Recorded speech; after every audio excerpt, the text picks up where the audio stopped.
Hello everyone, this is Abhinesh Krishnan. Welcome to my another video. I hope everyone is doing good. In today's video, I'm going to share some things about things you should know about a job contract and applying for a visa. That's what today's video is about.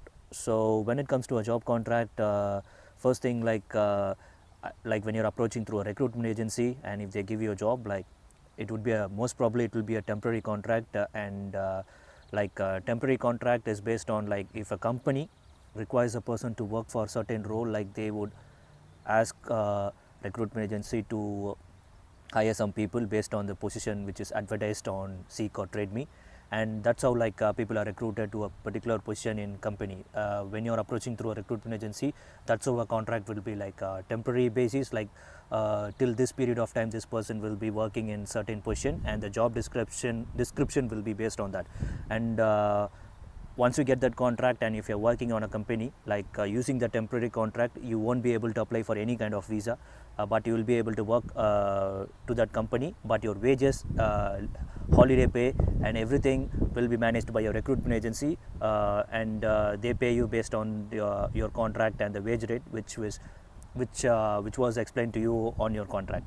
And also there are certain possibilities while you're on a temporary contract, like if you're working in a company in a temporary contract, and try to find possibilities to move internally, within the company, and find out possibilities for a permanent role relating to your background of study, which would be a better option for your growth and experience which you're gaining from that particular company. And once you get a permanent contract through your company, you can apply for your visa, like work visa or a resident visa, based on the points which you have. Like say for example, if you have a points of 160 and work outside Auckland, and you meet the wage rate also, you can apply for either work to residency or residency visa. So that's one option. And second one is if you do have a qualification in New Zealand, and you're looking for a work visa to extend or something like that, like you can go for essential skills work visa, which you should earn around $26, which is a minimum rate. Like minimum is $25.50 an hour or more than that. So you get 3 years of work visa where you'll be considered as a mid-skill visa. And also people who don't have a qualification but you do have overseas experience in New Zealand or outside New Zealand, like if you have found a job relating to that particular work, say for example if you are a fitter or a welder or any kind of trade kind of job which you are doing outside Auckland, outside New Zealand, and if you have found a job while you're in New Zealand, you can apply for a skill migrant category. Like skill migrant category visa is based on people who don't have qualifications and have overseas experience. So you should earn around $51 an hour for that particular visa. And if you're looking for a work to resident category on that, you should earn around $79,000 yearly.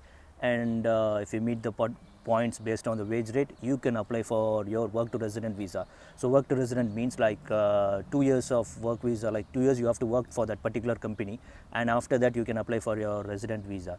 So that's the process about. And for more information about this thing, do contact immigration advisors first, while you're in New Zealand, because they do give information about applying for visa and work to resident in a clear format, where there are different people who approach different people, so that you will know what they say about these kind of visa. So that's how I was able to apply for that particular kind of visa. And I approached different consultants, like different immigration advisors, where they gave advice and found out what is a similar thing about. And then I approached the person who was trusted one, and most familiar one in Auckland. So that's what I just want to share in this video. If you have any questions or comments, just leave it down below. See you soon in another video. Bye bye.